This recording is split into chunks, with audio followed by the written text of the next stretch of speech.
Hi, I'm Don from DonDronesOn. Have you ever arrived at a site only to discover you needed to do a DJI unlock? Well, this new version of Drone Pilot Canada with a DJI Map View may just save your bacon.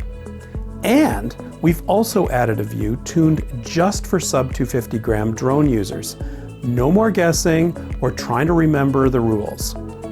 Let's check out these two new features.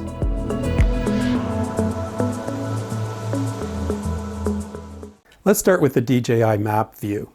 If you have a DJI drone in your aircraft list, you'll see a new map toggle appear, offering either the Transport Canada view or the DJI view of the world. Don't forget, the TC view is the regulatory and legal view, so please always use that as your primary reference. Toggling to the DJI view shows you the DJI zones and airport bow ties. In either view, tapping on the map provides you all the usual Transport Canada airspace and airport information, plus the DJI zone information, and a brief word about what you will encounter on the ground.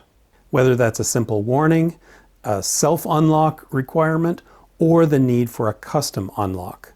I did a video on how to do these DJI unlocks, and there's a link in the top corner here and at the end of the video. The DJI Map View does require an internet connection since we're accessing their website in real time. By the way, if you don't have a DJI drone in your aircraft list, we don't even bother you with the toggle button or the DJI messages. The other cool feature in this release is a sub-250g drone view, applicable when you're flying a drone like the Mavic Mini or Mini 2. To enable this view, go to your aircraft and flip the new sub-250g switch to yes. As long as you have at least one sub-250g drone in your fleet, you'll see the new toggle. And here it is. The default is sRPAS, the Transport Canada lingo for a drone between 250 grams and 25 kilograms. I couldn't think of a better term. The other side of the toggle is the sub-250g. And yes, I could have used the mRPAS Transport Canada term, but nobody calls minis that. So I stuck with the super clear and self-explanatory sub-250g word.